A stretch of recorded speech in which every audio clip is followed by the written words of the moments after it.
اعوذ باللہ السمیع العلیم من الشیطان الرجیم بسم اللہ الرحمن الرحیم قد افلح المؤمنون الذین هم فی صلاتهم خاشعون والذین هم عن اللغو معرضون والذین هم للزکاة فاعلون والذین هم لفروجهم حافظون الا على ازواجهم او ما ملکت ایمانهم فإنهم غیر ملومین فمن ابتغى وراء ذلك فأولئك هم العادون والذين هم لأماناتهم وعهدهم راعون والذين هم على صلواتهم يحافظون اولئک هم الوارثون الذین یرثون الفردوس هم فیہا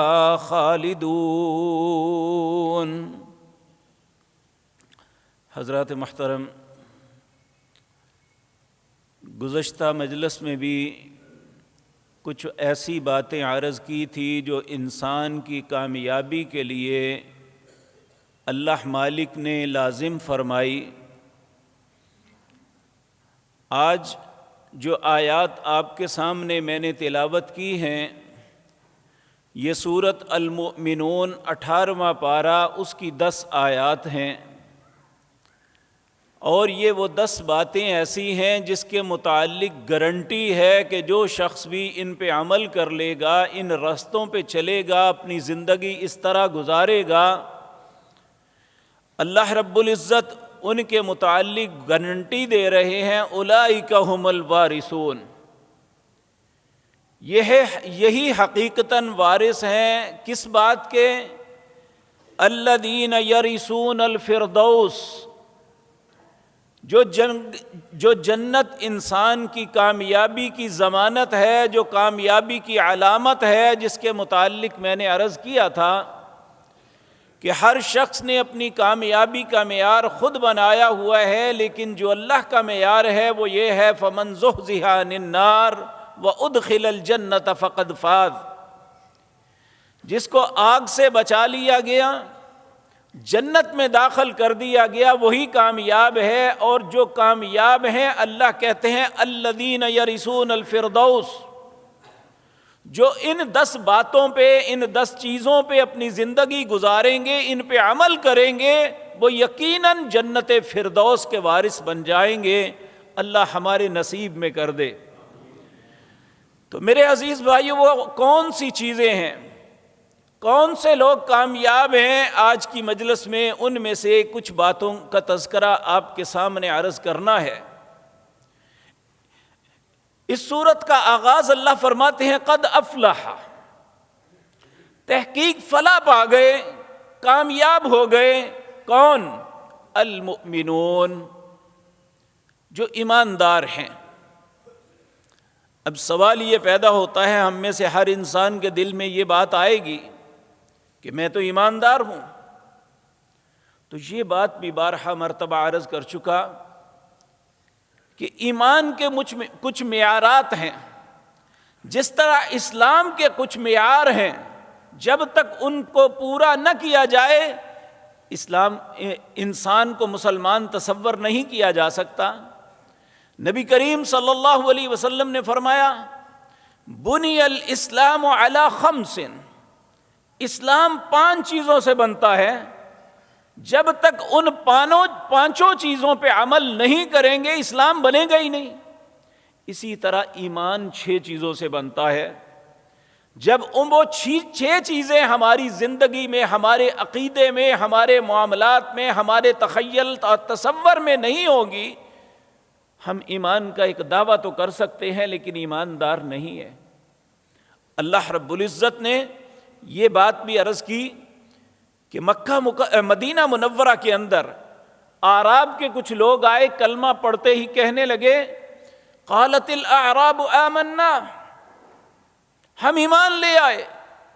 اللہ نے کہا نہیں، قالت الاعراب آمنا قل لن تؤمنوا، ابھی ایمان نہیں، ولکن قولوا اسلمنا، ابھی تم نے اسلام کو قبول کیا ہے، ایمان کب آئے گا؟ آپ یہ بات یاد رکھیں، سورۃ یوسف کے اندر اللہ رب العزت نے جو بات فرمائی، میرے اور آپ کے لیے فکر کرنے کے لیے بہت ضرورت ہے۔ جو ایمان کے دعوے دار ہیں، اللہ رب العزت فرماتے ہیں وَمَا يُؤْمِنُ أَكْثَرُهُمْ بِاللَّهِ إِلَّا وَهُمْ مُشْرِكُونَ، اکثر لوگ ایمان کا دعویٰ تو کرتے ہیں لیکن وہ ایماندار نہیں ہوتے، بلکہ شرک جیسی گندگی میں مبتلا ہوتے ہیں، العیاذ باللہ۔ اللہ ہم سب کو اپنی امان میں رکھے۔ تو جن چیزوں پہ ایمان کی علامتیں اللہ نے بتائی ہیں، کہا جب جبریل علیہ السلام آپ کے پاس آئے انسان کے روپ میں، پہلے اسلام کا پوچھا، پھر پوچھا ایمان کیا ہے۔ نبی کریم نے کیا جواب دیا؟ وہ صحیح مسلم اس کی حدیث نمبر 93 میں آتا ہے، آپ نے فرمایا ان تؤمن باللہ، انسان ایمان لائے اللہ کی ذات پہ، اور یہ ایمان غیر متزلزل ہونا چاہیے، غیر مشروط ہونا چاہیے۔ اللہ اپنی ذات اور صفات میں وحدہ لا شریک ہے، اس کے نہ ذات میں کوئی اس کی شریک ہو سکتا ہے، نہ اس کی صفات میں شریک ہو سکتا ہے۔ لیکن کتنے ہی لوگ ہیں نادانی میں اللہ کی صفات کے اندر دوسروں کو شریک کر دیتے ہیں۔ جو اللہ کے ساتھ خاص صفات ہیں وہ دوسروں کو ایسا کہتے ہیں۔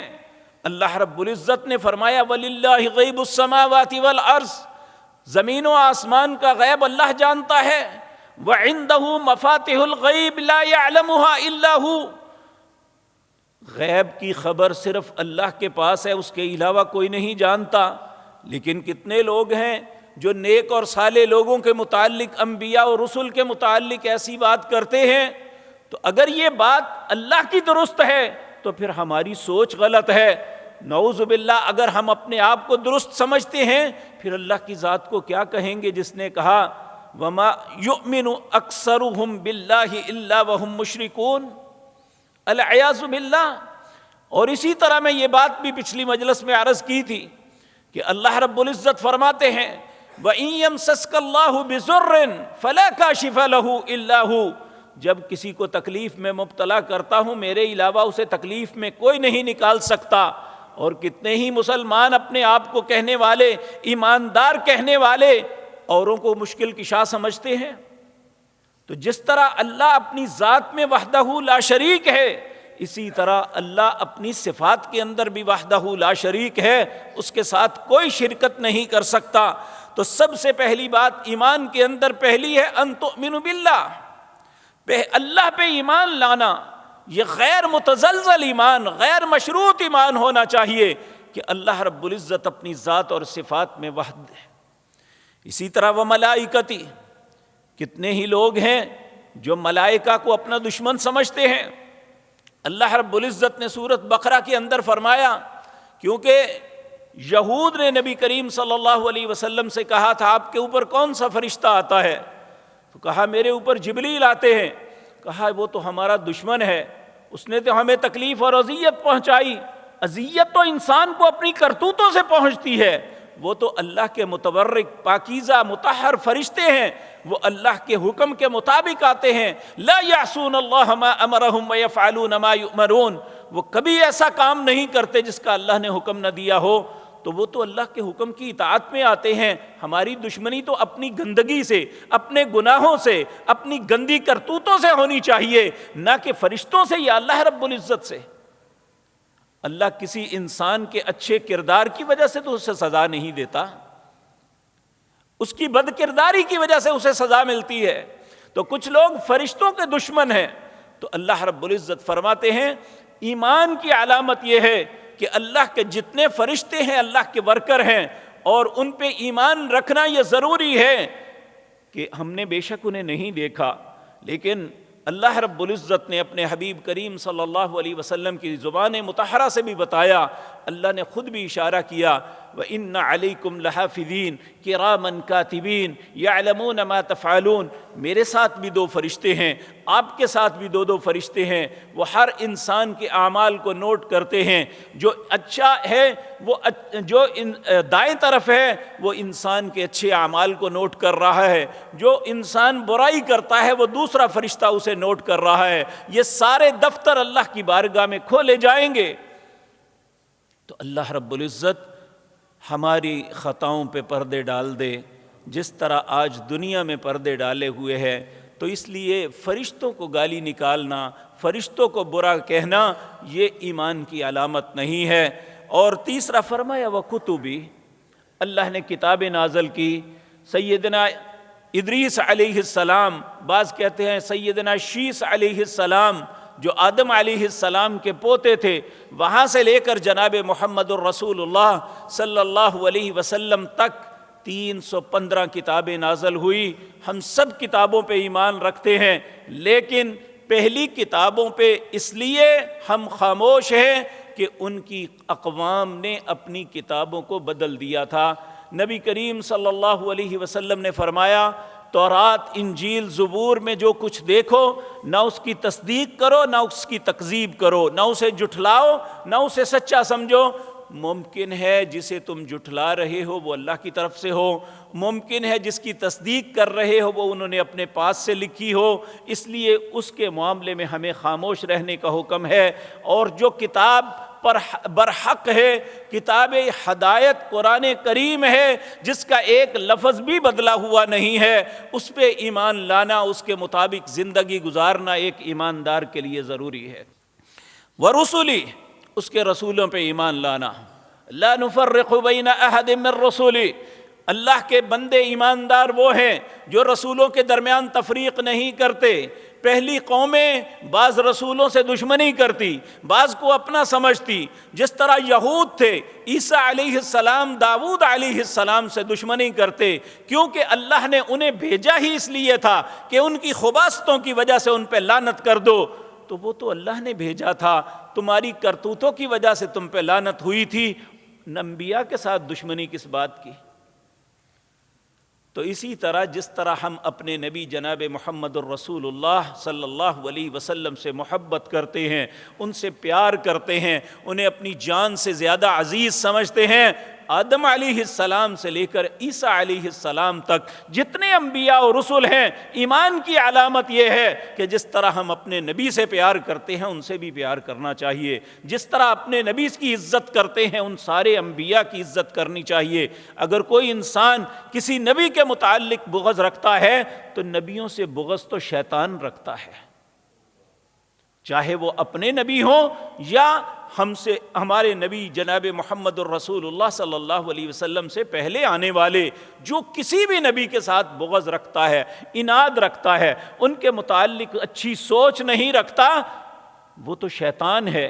اللہ رب العزت نے فرمایا ہر نبی کا دشمن شیطان ہوتا ہے۔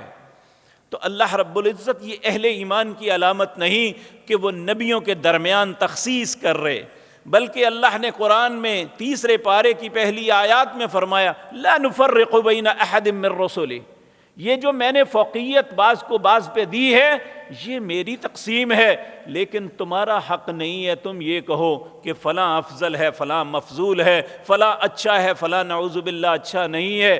سارے کے سارے نبی لا نفرق بین احد من رسلی، وہ نبیوں کے درمیان تفریق نہیں کرتے کہ یہ ہمارا ہے یہ ہمارا نہیں ہے۔ آپ دیکھیں نا نبی کریم صلی اللہ علیہ وسلم، یہ آپ جب مدینہ منورہ گئے تو مدینہ منورہ میں یہود جو تھے وہ روزہ رکھتے تھے 10 محرم کا۔ نبی کریم نے پوچھا یہ کیوں رکھتے ہیں؟ انہوں نے کہا اس لیے رکھتے ہیں کہ اس دن اللہ نے فرعون اور آل فرعون سے موسیٰ علیہ السلام اور ان کی قوم کو نجات دی تھی، اس کی خوشی میں روزہ رکھتے ہیں۔ آپ نے فرمایا موسیٰ میرے بھائی تھے، میں زیادہ حق رکھتا ہوں کہ ان کی خوشی کا روزہ رکھوں۔ اب وہ ان کے دل کی بدبختی یہ تھی کہ وہ ہمارے نبی جناب محمد الرسول اللہ صلی اللہ علیہ وسلم کو بحیثیت نبی صرف اس لیے تسلیم نہیں کرتے تھے کہ آپ ان کی قوم سے نہیں تھے، آپ اسحاق علیہ السلام کی اولاد میں سے نہیں تھے، آپ اسماعیل علیہ السلام کی اولاد میں سے تھے۔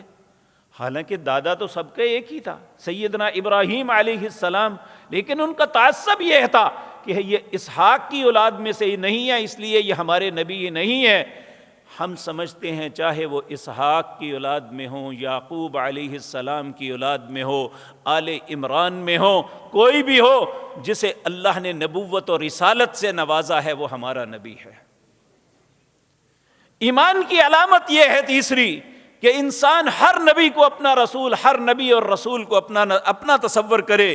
والیوم الآخر، ایمان کی چوتھی علامت یہ ہے کہ آخرت پہ ایمان رکھے کہ ہم زندگی کے اندر جو کچھ کر رہے ہیں، اچھے یا برے اعمال کر رہے ہیں، ایک دن اللہ کی عدالت لگے گی۔ وہ یوم الآخرت ہے، وہ یوم الموعود ہے، وہ ایسا دن ہے، فیصلے کا دن ہے، جس دن ہماری زندگی کے فیصلے ہوں گے کہ اگر اچھا کیا ہے تو وَأَمَّا مَنْ أُوتِيَ كِتَابَهُ بِيَمِينِهِ، جس کے نام اعمال میں اچھی چیزیں ہوں گی، جس کا ترازو بھاری ہو جائے گا، اس کے دائیں ہاتھ میں نام اعمال دیا جائے گا۔ وَأَمَّا مَنْ أُوتِيَ كِتَابَهُ بِشِمَالِهِ، کتنے بد نصیب ہیں جن کے خلاف فیصلے ہوں گے، ان کا نام اعمال بائیں ہاتھ میں دیا جائے گا۔ یہ ایک ایسا کانسیپٹ اور تصور ہے جو انسان کو برائی سے روکتا ہے، جو انسان کو اچھائی پہ آمادہ کرتا ہے کہ ایک دن مجھے اپنی زندگی کے اعمال کا جواب اپنے رب کے حضور دینا ہے۔ اور ایمان کی علامت یہ ہے کہ ہم اس دن، فیصلے کے دن کو تسلیم کریں۔ کتنے ہی ہمارے بھائی ہیں جو لاپرواہی کے اندر بے شمار خطائیں کرنے کے باوجود کہتے ہیں یہ مولویوں کی باتیں ہیں، آپ ان کی طرف نہ جائیں، یہ کچھ نہیں ہوگا، مر گئے تو مر کے مٹی، اس کے بعد کس نے پوچھنا ہے؟ جبکہ اللہ رب العزت نے ایمان کی چوتھی علامت یہ بتائی کہ والیوم الآخر، پانچویں علامت یہ بتائی کہ والیوم الآخر، آخرت پہ یقین رکھنا ہے۔ اور سب سے بڑی بات جس میں ہم اکثر لوگ فیل ہو جاتے ہیں وہ یہ ہے وَتُؤْمِنُ بِالْقَدْرِ خَيْرِهِ وَشَرِّهِ۔ ہماری زندگی میں کچھ ایسی باتیں ہوتی ہیں جو ہمارے حق میں بہتر ہیں، اور کچھ ایسے فیصلے ہوتے ہیں جو ہم انہیں سمجھتے ہیں یہ ہمارے لیے اچھے نہیں ہیں۔ یہ دونوں ہی فیصلے اللہ کی طرف سے ہوتے ہیں۔ میں یہ بات ابھی ایک بھائی سے کر رہا تھا کہ ہم ان فیصلوں پہ بڑے پریشان ہوتے ہیں کہ یہ ایسا کیوں ہوا۔ فار ایگزامپل کسی کا والد فوت ہوا، بھائی فوت ہوا، یا کوئی بڑا ہی قریبی عزیز فوت ہو گیا، تو وہ کہتا ہے اب کیا ہوگا، یہ زندگی کیسے چلے گی؟ سوچنے کی بات یہ ہے کہ جب ہم نہیں تھے تو یہ زندگی چل رہی تھی، دنیا کے معاملات چل رہے تھے، اور جب ہم نہیں ہوں گی تب بھی یہ دنیا اسی طرح چلے گی۔ کتنے لوگ ہیں جو دنیا میں ناگزیر تھے؟ کیا نبی کریم صلی اللہ علیہ وسلم سے کوئی اور ذات بڑھ کے ہو سکتی ہے جو ناگزیر ہو؟ اللہ نے ان کے متعلق فرمایا وَمَا مُحَمَّدٌ إِلَّا رَسُولٌ قَدْ خَلَتْ مِن قَبْلِهِ الرُّسُلُ أَفَإِن مَّاتَ أَوْ قُتِلَ انقلبتم عَلَىٰ أَعْقَابِكُمْ وَمَن يَنقَلِبْ عَلَىٰ عَقِبَيْهِ فَلَن يَضُرَّ اللَّهَ شَيْئًا۔ یہ محمد صلی اللہ علیہ وسلم اللہ کے رسول ہیں صلی اللہ علیہ وسلم، ان سے پہلے بہت سے رسول گزر گئے۔ أَفَإِن مَّاتَ، اگر آپ فوت ہو جائیں، او قتل، یا شہید کر دیے جائیں، تو او قتل انقلبتم علی اعقابکم، کیا تم اپنی ایڑیوں پہ پھر جاؤ گے؟ ومن ينقلب علی عقبیہ فلن یضر اللہ شیئا، جو اپنی ایڑیوں پہ پھرے گا اللہ کا کچھ نہیں بگاڑ سکے گا۔ اور یہ بات ذہن میں رکھیں، یہ جو بھی فیصلے اللہ کی طرف سے ہوتے ہیں اس میں ہم پابند ہیں، ہم کچھ نہیں کر سکتے۔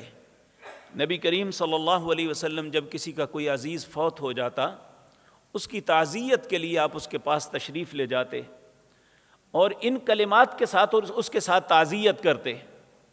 ہم تو جا کے کہتے ہیں نا بڑا دکھ ہویا ہے، بہت افسوس ہویا ہے تیرا فلاں فوت ہو گیا ہے، بہت ایسا ہویا ہے۔ نبی کریم کہتے ان للہ ما اخذ، جو کچھ تجھ سے لیا گیا ہے نا یہ اللہ کا تھا، تجھ سے تو کچھ نہیں لیا، یہ جو کچھ لیا ہے یہ اللہ کا تھا۔ ان للہ ما اخذ وَلِلَّهِ مَا أَعْطَى، اب بھی جو کچھ تیرے پاس ہے وہ بھی اللہ کا ہے، اور یقین جانیے کبھی اپنی ذات کے متعلق بھی میں اور آپ سوچیں کہ کون سی چیز کا میں مالک ہوں اپنے. اگر مالک نہ چاہے تو میں دیکھ سکتا ہوں، اگر اللہ نہ چاہے تو میں سن سکتا ہوں، اگر اللہ نہ چاہے تو میں بول سکتا ہوں، اگر اللہ نہ چاہے تو ایک قدم بھی اٹھا سکتا ہوں.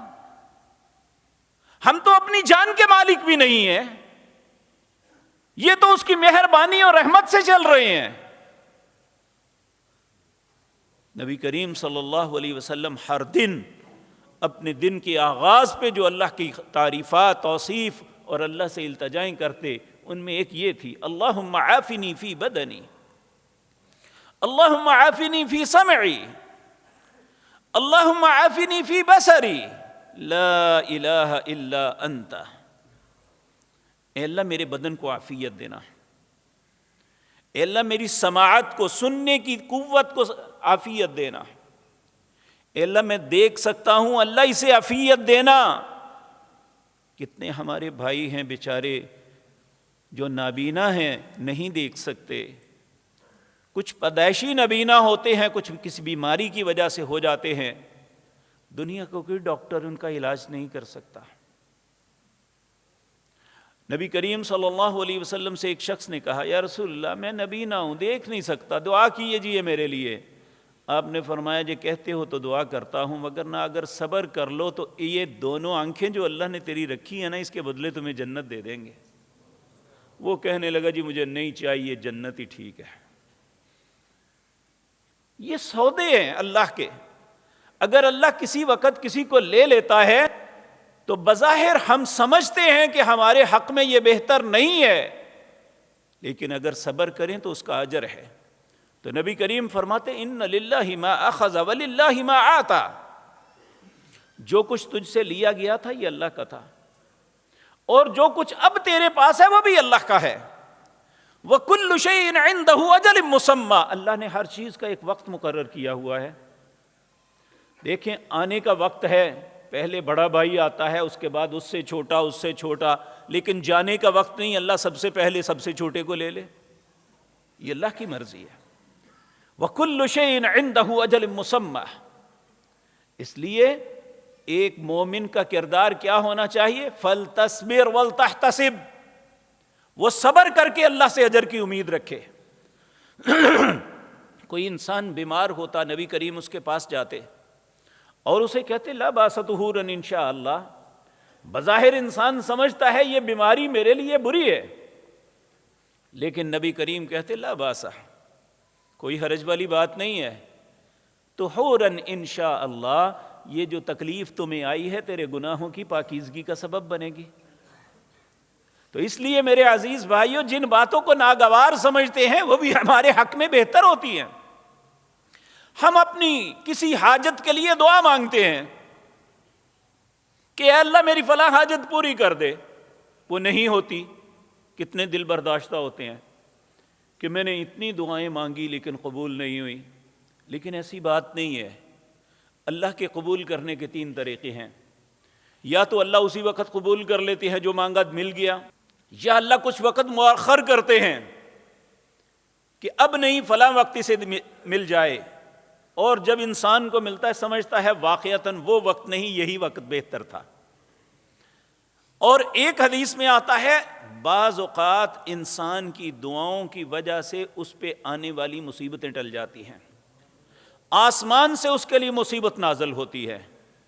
اس نے دعا مانگی اپنی کسی حاجت کے لیے، وہ دعا آسمان کی طرف جاتی ہے، دیکھتی ہے کہ جس بندے نے دعا مانگی اس پہ تو یہ مصیبتیں نازل ہونے لگی، اور وہ وہیں پہ اس کے ساتھ جھگڑنا شروع کر دیتی ہے، حتیٰ کہ قیامت قائم ہو جاتی ہے، وہ اسے زمین پہ نہیں آنے دیتی.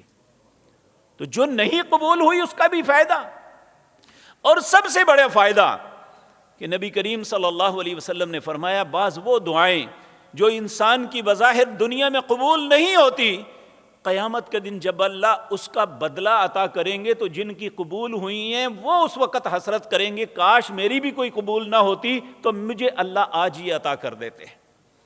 تو اس لیے اللہ سے کوئی بھی مانگنے والا محروم نہیں ہوتا. یہ بات ذہن میں رکھیں. اللہ نے جو وقت مقرر کیا ہوا ہے، آپ دیکھیں یہ میں نے دعا ایک عرض کی تھی، اسأل اللہ العظیم رب العرش العظیم ان یشفیک. نبی کریم نے صلی اللہ علیہ وسلم نے فرمایا آپ جس مریض کے پاس بیٹھ کے 7 مرتبہ پڑھیں گے اللہ ضرور شفا دے دے گا، الا اگر اس کی وہ مرض الموت نہیں ہے.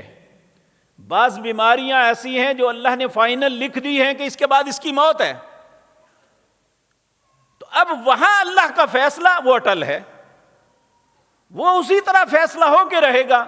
تو اس لیے یہ ایمان کی علامت یہ ہے وَتُؤْمِنَ بِالْقَدْرِ خَيْرِهِ وَشَرِّهِ، انسان ایمان رکھے کہ وہ فیصلہ جو میں اپنے حق میں بہتر سمجھتا ہوں وہ بھی اللہ کی طرف سے ہے، اور وہ فیصلہ بظاہر جنہیں بہتر نہیں سمجھتا وہ بھی اللہ کی طرف سے ہے.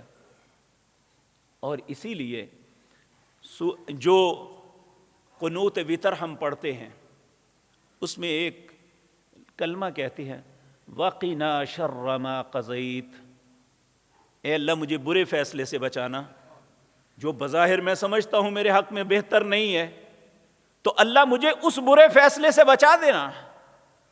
تو یہ اللہ سے التجا کرنی چاہیے کہ انسان ان ناگوار فیصلوں سے بچے. تو میرے عزیز بھائیو، یہ 6 چیزیں ایسی ہیں جو انسان جن پہ عقیدہ رکھے، ایمان رکھے، تو تب اس کا ایمان اللہ رب العزت کے ہاں قابل قبول ہوتا ہے. اسی طرح میرے عزیز بھائیو، ایمان کا دعویٰ تو سب کرتے ہیں، لیکن جس طرح میں نے عرض کیا وَمَا يُؤْمِنُ أَكْثَرُهُمْ بِاللَّهِ إِلَّا وَهُمْ مُشْرِكُونَ. اللہ سورۃ یوسف کے اندر فرماتے ہیں اکثر ایمان کا دعویٰ تو کرتے ہیں لیکن ایماندار نہیں، شرک کی گندگی میں مبتلا ہوتے ہیں. اللہ ہم سب کو محفوظ رکھے. اسی لیے اللہ یہ سورۃ نساء ہے، اس کی آیت نمبر 136 ہے. اللہ رب العزت فرماتے ہیں یا ایھا الذین آمنو، اے وہ لوگوں جو ایمان کا دعویٰ کرتے ہو. پھر آگے کیا فرمایا؟ آمینو، صحیح ایماندار بنو. کس چیز پہ؟ باللہ ورسولہ والکتاب الذی نزل علی رسولہ والکتاب الذی انزل من قبل. اللہ پہ ایمان رکھو، جس طرح میں پہلے عرض کر چکا کہ غیر مشروط، غیر متزلزل ایمان. جس طرح اللہ اپنی ذات میں وحدہ لا شریک ہے، اسی طرح اپنی صفات کے اندر بھی وحدہ لا شریک ہے. ورسولہ، اس کے رسولوں پہ، والکتاب، اور کتابوں پہ. کون سی کتاب پہ؟ نزل علی رسولہ، جو اللہ نے آپ کے رسول صلی اللہ علیہ وسلم پر نازل کی. والکتاب الذی انزل من قبل، جو ہمارے نبی کریم صلی اللہ علیہ وسلم سے پہلے رسولوں پہ نازل ہوئی، ان پہ بھی ایمان لانا ضروری ہے کہ تورات اللہ نے کتاب نازل کی تھی، انجیل بھی اللہ کی کتاب تھی، زبور بھی اللہ کی کتاب سے. یہ انہوں نے بدل دیا، یہ ان کا مسئلہ ہے، ہمارا نہیں ہے. ہمارا ایمان یہ ہے یہ اللہ کی طرف سے نازل کردہ، منزل من اللہ ہے، یہ اللہ کی طرف سے آئی ہے. ایمان کا تقاضا یہ ہے. پھر فرمایا وَمَن يَكْفُرْ بِاللَّهِ، جو اللہ کی کسی صفت کا انکار کرتا ہے، اس کی ذات کا انکار کرتا ہے، وَرَسُولِهِ، اس کے رسولوں میں سے کسی کا انکار کرتا ہے. آدمی کہہ سکتا ہے جی رسول کا انکار کیا ہے؟ آپ دیکھیں کتنے ہی بد نصیب ایسے ہیں جو کہتے ہیں جی قرآن کی بات تو ٹھیک ہے لیکن رسول اللہ کی بات ماننی ضروری نہیں ہے. یقین جانیے جس طرح اللہ کی بات کو نہ ماننا کفر ہے، اسی طرح رسول اللہ کی بات کا انکار کرنا بھی کفر ہے. انسان کفر کی گندگی میں گر جاتا ہے جب وہ کہتا ہے کہ رسول اللہ کی بات ہمارے لیے لائق عمل نہیں ہے. تو کہا وَمَن يَكْفُرْ بِاللَّهِ وَمَلَائِكَتِهِ، جو فرشتوں میں سے کسی کا انکار کرتا ہے، وَكُتُبِهِ، اس کی کتابوں کا انکار کرتا ہے، وَرُسُلِهِ، اس کے رسولوں میں سے کسی کا انکار کرتا ہے، وَالْيَوْمِ الْآخِرِ، آخرت کے دن کا انکار کرتا ہے، فَقَدْ ضَلَّ ضَلَالًا بَعِيدًا، وہ تو بہت دور کی گمراہی میں جا پڑا. وہ اپنے آپ کو ایماندار کیسے کہہ سکتا ہے؟ العیاذ باللہ. ایماندار کون ہے؟ کسے کہہ سکتے ہیں؟ یہ سورۃ حجرات ہے، اس کی آیت نمبر 15، اللہ فرماتے ہیں انما المؤمنون الذین آمنوا باللہ ورسولہ، ایماندار تو وہ لوگ ہیں جو اللہ پہ ایمان رکھتے ہیں، ورسولہ، اور اس کے رسول پہ ایمان رکھتے ہیں، ثم لم یرتابوا، پھر کسی قسم کے شک میں مبتلا نہیں ہوتے۔ قرآن کا کوئی حکم آئے تو کسی شک یا تردد میں مبتلا نہیں ہوتے کہ کرنا ہے یا نہیں کرنا۔ یہ بات میں بھی اپنے دل سے پوچھ لوں اور آپ بھی پوچھ لیں، کتنے اللہ کے احکامات ہیں جو صریح ہیں لیکن ہم اس پہ عمل کرنے کے لیے تیار نہیں، ہم کہتے ہیں سوچیں گے، تو یہی اسی کا نام تو تردد ہے، اسی کو تو شک کہتے ہیں کہ کرنا چاہیے یا نہیں کرنا چاہیے۔ دیکھیں میں یہ بات 12 مرتبہ عرض کر چکا ہوں، میں جو کچھ آپ کے سامنے عرض کرتا ہوں آپ 1000 نہیں 1,00,000 دفعہ بھی کہہ دینا کہ تیری بات نہیں ماننی، آپ کے ایمان پہ کوئی فرق نہیں آئے گا۔ اگر میں یا آپ صرف 1 مرتبہ یہ کہہ دینا کہ اللہ کی فلاں بات نہیں ماننی، ہم کافر ہو جائیں گے، ہم ایماندار نہیں رہیں گے۔ ہم میں سے کوئی شخص یہ بات کہہ دے کہ رسول اللہ کی فلاں بات نہیں ماننی، ہم ایماندار نہیں رہیں گے۔ تو اللہ رب العزت فرماتے ہیں ثم لم یرتابوا وجاہدوا باموالہم وانفسہم، اور وہ اسلام کے لیے جد و جہد کرتے ہیں، اس کی سربلندی کے لیے کوشش کرتے ہیں، اپنے مال کے ساتھ بھی اپنی جان کے ساتھ بھی۔ جب ایماندار لوگوں کے اندر یہ دونوں صفات تھی نہ اپنے مال نہ جان کی پرواہ اسلام کے لیے نہیں کرتے تھے، اللہ نے انہیں سربلندی اور عزت دی ہوئی تھی۔ آج ہم اسلام کے مقابلے میں اپنی جان اور مال کا پرواہ ہے ہمیں، کہ ہمارا مال کہیں نہ چلے جائے، ہماری جان کو کوئی نقصان نہ ہو جائے۔ اسی لیے تو دنیا کی ساری قومیں ہم پہ ٹوٹ پڑی ہیں۔ اس کی نشاندہی رسول اللہ صلی اللہ علیہ وسلم نے کی تھی۔ آپ نے فرمایا تھا ایک وقت آئے گا جس طرح بھوکے کھانے پہ ٹوٹ پڑتے ہیں، دنیا کی قومیں تم پہ ٹوٹ پڑیں گی۔ تو لوگوں نے پوچھا تھا کیا اس وقت ہم کم ہوں گے؟ آپ نے فرمایا کم نہیں، اتنی تعداد ہوگی جس طرح سمندر کی جھاگ ہوتی ہے۔ تو کہا پھر کیوں ہم مار کھائیں گے؟ آپ نے فرمایا تمہیں وہن ہو جائے گا۔ پوچھا یا رسول اللہ وہن کیا کیا ہے؟ آپ نے فرمایا حب الدنیا و کراہیت الموت، دنیا کی محبت اور موت سے نفرت جب ہو جائے گی پھر تمہارا یہی حال ہوگا۔ آج میں اور آپ کہاں کھڑے ہیں؟ ہمیں اپنی زندگی کے لیے کچھ بھی دینا پڑے، دین ایمان اسلام سب کچھ چھوڑنا پڑے، چھاڑ دیتے ہیں، اپنی جان بچ جائے۔ وہ کتنے خوش نصیب تھے جنہوں نے اسلام کے لیے اپنی جان کو دے دیا۔ میرے بھائیو آج بھی بہت سی مثالیں، ہم صحابہ کی مثالیں اپنی جگہ۔ فلسطین میں جو کچھ ہو رہا ہے کتنا چیخے تھے ہم کہ یہ دیکھو جی کتنا ظلم ہو رہا ہے، اس میں کوئی شک نہیں انہوں نے بڑا ظلم کیا، لیکن بالآخر اس کا نتیجہ پتہ ہے کیا نکل رہا ہے؟ ہاتھ باندھتے ہیں کہ خدا کے لیے ہماری جان چھوڑ دو۔ اور آسٹریلیا کے اندر یہ پیغام ٹی وی نے ایک کلپ جو ہے نا چلایا ہے، آسٹریلیا کے اندر 30 خواتین اکٹھی مسجد میں آتی ہیں، ہمیں مسلمان کر لو۔ کہا کیوں ہونا چاہتی ہیں مسلمان؟ قرآن پڑھا ہے؟ کہا نہیں پڑھا۔ کسی نے دعوت دی ہے؟ کسی نے نہیں دی۔ تو کیوں مسلمان ہونا چاہتی ہو؟ کہا ہم حیران ہیں جن کے روزانہ بچے بمبوں سے اڑائے جا رہے ہیں اور جن کے بیٹوں کو شہید کیا جا رہا ہے اور جن کے گھر بار تباہ ہو گئے ہیں، تو پھر بھی ان کی زبان سے یہی نکلتا ہے حسبنا اللہ و نعم الوکیل، ہمارے لیے ہمارا رب کافی ہے اور وہی بہترین کارساز ہے۔ کہ یہ اتنے دلیر لوگ ہیں کہ جس ماں کا بیٹا شہید ہوتا ہے وہ اس کے اوپر بین ڈالنے کے بجائے رونے کے بجائے کہتی ہے الحمدللہ اللہ تو نے میرے بیٹے کو اپنی بارگاہ میں قبول کر لیا کہ وہ تیرے دین کے لیے اس نے اپنے آپ کو کٹا دیا ہے۔ یہ وہ لوگ ہیں جن کے ایمان کو اللہ قبول کرتا ہے، یہ لوگ ہیں جن کے ایمان کی وجہ سے اللہ دنیا کو عزت اور شرف دیتا ہے۔ میں اور آپ کہاں کھڑے ہیں؟ ہم کامیابی کے تو متمنی ہیں لیکن اس رستے پہ چلنے کے لیے تیار نہیں ہیں۔ ثم لم يرتابوا وجاهدوا باموالهم وانفسهم فی سبیل اللہ اولئک هم الصادقون، یہی سچے لوگ ہیں۔ پھر اللہ رب العزت فرماتے ہیں چلو جہاد کے میدانوں کو چھوڑ دیں، اپنے گھر بیٹھ کے ہی ہم سوچ لیں۔ سورۃ انفال ہے، اللہ فرماتے ہیں انما المؤمنون الذین اذا ذکر اللہ وجلت قلوبہم،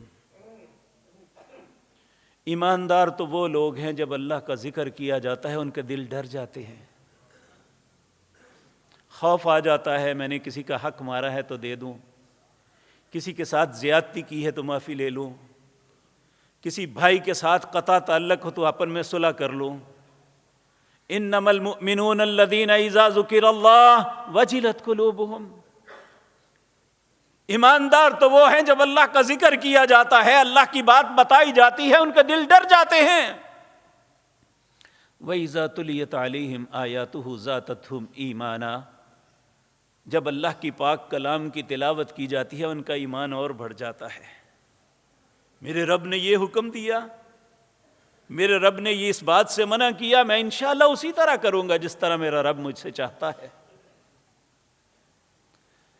پھر اللہ فرماتا ہے وَعَلَىٰ رَبِّهِمْ يَتَوَكَّلُونَ، وہ صرف اپنے رب پہ بھروسہ کرتے ہیں، ان کا بھروسہ اور کسی چیز پہ نہیں ہوتا، وہ اپنے رب پہ توکل کرتے ہیں۔ ان تینوں باتوں کو میں اپنے آپ پہ سوچوں، آپ بھی سوچیں، ہم کہاں کھڑے ہیں؟ انما المؤمنون، ایماندار اللہ انہیں مانتا ہے، اذا ذکر اللہ وجلت قلوبہم، جب اللہ کا ذکر ہوتا ہے تو ان کے دل ڈر جاتے ہیں۔ دوسرا وَإِذَا تُلِيَتْ عَلَيْهِمْ آيَاتُهُ زَادَتْهُمْ ایمانا، جب اللہ کی پاک کلام قرآن کی تلاوت ہوتی ہے ان کا ایمان بڑھ جاتا ہے۔ وَعَلَىٰ رَبِّهِمْ يَتَوَكَّلُونَ، وہ اپنے رب پہ بھروسہ کرتے ہیں۔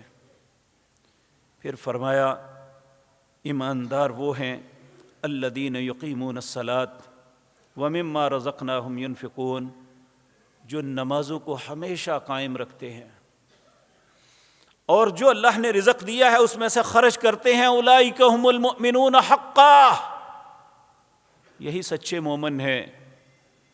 لہم درجات عند ربہم ومغفرۃ ورزق کریم، اللہ کے پاس انہی کے درجات ہیں، یہی کامیاب لوگ ہیں اور ان کے لیے اللہ نے بڑی عزت والی روزیاں تیار کی ہوئی ہیں۔ پہلی بات قد افلح المؤمنون، ایماندار فلاح پا گئے، اللہ ہمیں صحیح ایماندار بنا دے۔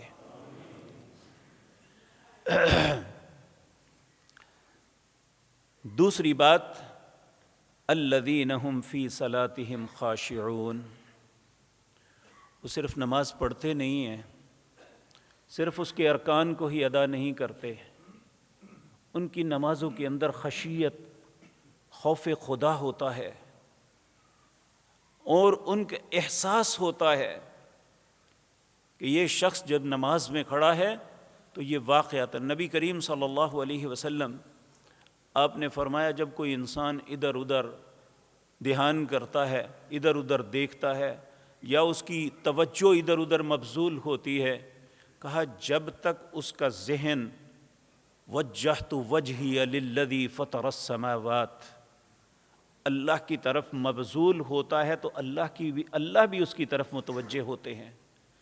جب یہ نماز کے اندر اس کا ذہن بھٹک جاتا ہے ادھر ادھر، اللہ بھی اپنے چہرے کو پھیر لیتے ہیں اس سے۔ اب پڑھ نماز رہے ہیں، اور میرے بھائیو یہ تبھی ممکن ہے جب ہمیں شعوری طور پہ احساس ہو کہ ہم نماز میں پڑھ کیا رہے ہیں، اللہ سے کیا بات کر رہے ہیں۔ جب تک یہ نہیں ہوگا تو یہ طوطے کی طرح رٹے ہوئے کلمات جو ہیں ہمارے اندر کبھی خشوع پیدا نہیں کر سکتے۔ اللہ اکبر۔ نبی کریم صلی اللہ علیہ وسلم آپ سے پوچھا گیا اسی حدیث میں، حدیث جبریل میں، مل احسان، اے اللہ کے پاک پیغمبر احسان کیا ہے؟ کہا تم عبادت ایسے کرو جیسے اللہ کو دیکھ رہے ہو۔ فَإِن لَّمْ تَكُن تَرَىٰ، اگر تم ایسا نہیں ہو سکتا تو کم از کم یہ سمجھو اللہ تو تمہیں دیکھ رہا ہے۔ تو ایمان کے بعد دوسری کامیابی کی سیڑھی یہ ہے الذین هم عن صلاتهم الذین هم فی صلاتهم خاشعون، وہ اپنی نمازوں کے اندر خشیت رکھتے ہیں۔ نبی کریم صلی اللہ علیہ وسلم تشریف فرما تھے، ایک شخص نے نماز پڑھی آپ کے سامنے، نماز پڑھنے کے بعد آپ کے پاس آیا، آ کے کہنے لگا السلام علیکم۔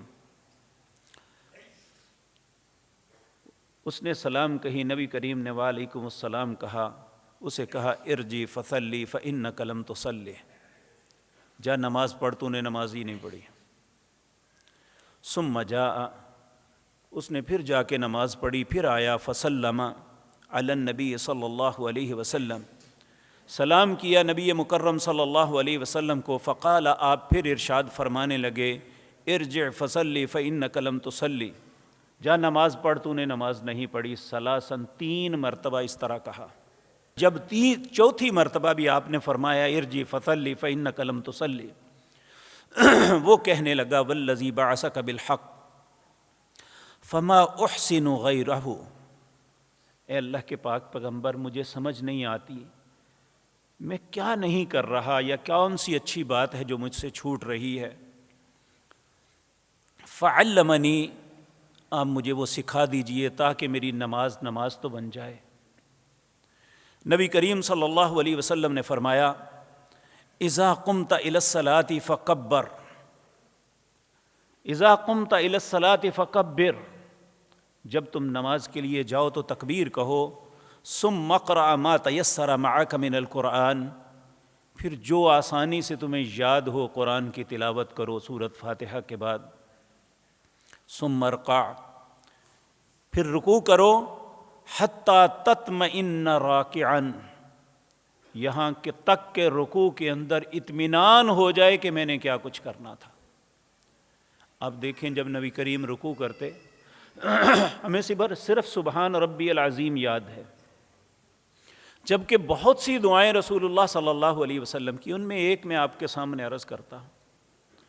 آپ رکوع میں جا کے اللہ کے سامنے گڑ گڑا کے کہتے اللہم لک رکعت وبک آمنت ولک اسلمت انت ربی خشع لک سمعی وبصری ومخی وعزمی وعصبی وما استقلت به قدمی، اللہم لک اسلمت، اے اللہ میں تیرے لیے فرما بردار ہو گیا۔ وبک آمنت، تجھ پہ ایمان لے آیا۔ اللہم لک رکعت، اللہ میں نے تیرے لیے رکوع کیا ہے، تیرے علاوہ کسی کے لیے نہیں۔ تجھ پہ ایمان لایا، تیرے لیے فرما بردار ہوا۔ خشع لک سمعی، میں نے اپنے کانوں کو ڈرا کے تیرے تابع کر دیا۔ وبصری، اپنی آنکھوں کو بھی ڈرا کے تیرے تابع کر دیا۔ ومخی، اپنے دماغ کو بھی، اپنی سوچوں کو بھی تیرے تابع کر دیا۔ وعصبی، میرے جسم میں جتنی ہڈیاں ہیں میں نے تیری فرما برداری پہ لگا دی۔ وعصبی، میرے جتنے پٹھے ہیں اللہ میں تیرے لیے جھک گئے۔ وما استقلت به قدمی، اے اللہ جن قدموں میں میں کھڑا ہوں استقامت کے ساتھ، اللہ وہ بھی تیرے تابع کر دیے ہیں۔ کیا ہم نے بھی نماز میں یہ سب کچھ تابع کیا ہے؟ ایک سوچ ہے، میں یہ نہیں کہتا آپ کی نمازیں مجھ سے بہت اچھی، لیکن ہر بندہ اپنے آپ سے سوال کرے کہ اللہ نے کامیابی کا رستہ جو دکھایا ہے اس میں دوسری بات یہ ہے الذین هم فی صلاتہم خاشعون، وہ اپنی نمازوں میں خشیت رکھتے ہیں۔ خشیت یہ نہیں ہے، حضرت عمر نے ایک شخص کو دیکھا وہ نماز کے لیے کھڑا تو ایسے کھڑا ہوا تھا، آپ نے فرمایا یہ کیا؟ کہا جی یہ خشیت ہے۔ آپ نے فرمایا یہ تو دکھلاوا ہے، خشیت یہ نہیں ہے کہ تم اپنے جسم کو اس طرح کرو کہ لوگ دیکھ کے کریں یہ بڑا صوفی ہو کے کھلوتا ہے۔ تمہارا دل، تمہارا دماغ، تمہاری سوچ، اس میں خشیت ہونی چاہیے۔ تو اللہ رب العزت نبی کریم صلی اللہ علیہ وسلم نے فرمایا پھر اس کے بعد کھڑے ہو جاؤ، حتی تطمئن، یہاں تک کہ اطمینان کے ساتھ کھڑے ہو جاؤ۔ سجدے سے اٹھتے ہی دھڑم سجدے میں جانا یہ نماز کی خشیت نہیں ہے۔ حضرت غالباً سعد بن ابی وقاص رضی اللہ تعالی عنہ نے ایک شخص کو دیکھا کہ وہ بڑی جلدی سجدے رکوع کر رہا تھا، اٹھتا گرتا۔ آپ نے فرمایا اللہ کے بندے اپنے آپ کو روک لے، اپنی نماز کو درست کر لے، اگر تو اسی حالت میں مر گیا تو فطرت اسلام پہ تیری موت نہیں آئے گی۔ نبی کریم جتنی دیر رکوع میں رہتے اتنی دیر کھڑے ہوتے، اور جب کھڑے ہوتے تو دعا مانگتے، ربنا ولک الحمد ملء السماوات وملء الارض وملء ما بينهما وملء ما شئت من شيء بعد اهل الثناء والمجد احق ما قال العبد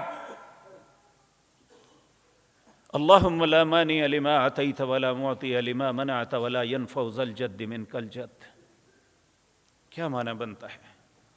اللہم ربنا ولک الحمد، اے اللہ میں تیری تعریف کرتا ہوں، تیری حمد بیان کرتا ہوں۔ ملء السماوات، اتنی تعریف کرتا ہوں کہ آسمان بھر جائے، وملء الارض، اتنی تیری تعریف کرتا ہوں کہ زمین بھر جائے، وملء ما شئت می، یہ بھی کم ہے، جتنی تو چاہتا ہے اتنی تیری تعریف کرتا ہوں۔ احق ما قال العبد، اے اللہ تیرا بندہ جو کچھ کہہ رہا ہے تو اس سے بھی زیادہ حق رکھتا ہے۔ اللہم لا مانع لما اعطیت، اے اللہ جسے تو عطا کرے اس سے کوئی روک نہیں سکتا، ولا معطی لما منعت، جس سے تو روک لے اسے کوئی دے نہیں سکتا، ولا ينفع ذا الجد منک الجد، دنیا کا کوئی طاقتور، دنیا کا کوئی مالدار نہ کسی کا کچھ بگاڑ سکتا ہے نہ سنوار سکتا ہے جب تک تو نہ چاہے۔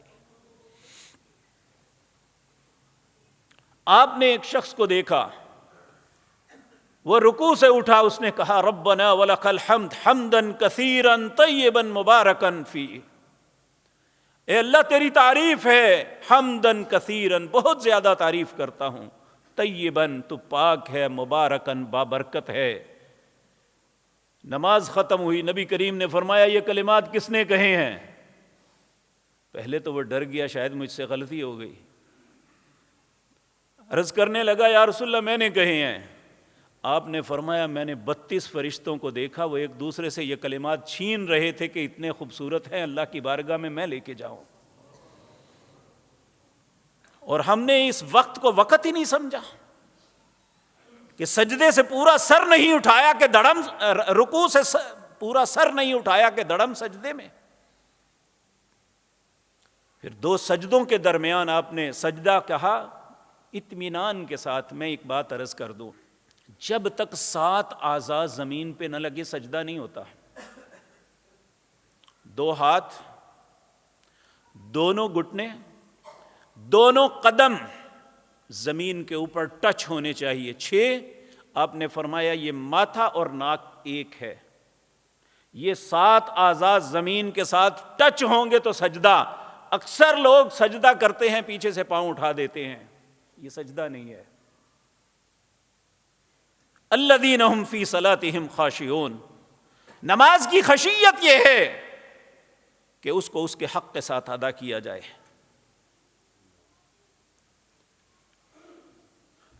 تو سجدے کی دعائیں، پھر 2 سجدوں کے درمیان اٹھے تو دھڑم سے نیچے، جبکہ رسول اللہ اٹھتے کہتے اللہم اغفر لی وارحمنی واہدنی وعافنی وارزقنی واجبرنی ورفعنی اللہم اغفر لی اللہم اغفر لی اللہم اغفر لی اللہم اغفر لی، اللہ مجھے بخش دے، وارحمنی، اللہ مجھ پہ رحم کر دے، واہدنی، اللہ مجھے ہدایت دے، وعافنی، اللہ مجھے عافیت سے نواز، وارزقنی، اللہ مجھے رزق دے، واجبرنی، اللہ میرے نقصانات کا ازالہ کر دے، ورفعنی، اللہ مجھے ذلت سے بچانا، عزت سے نوازنا۔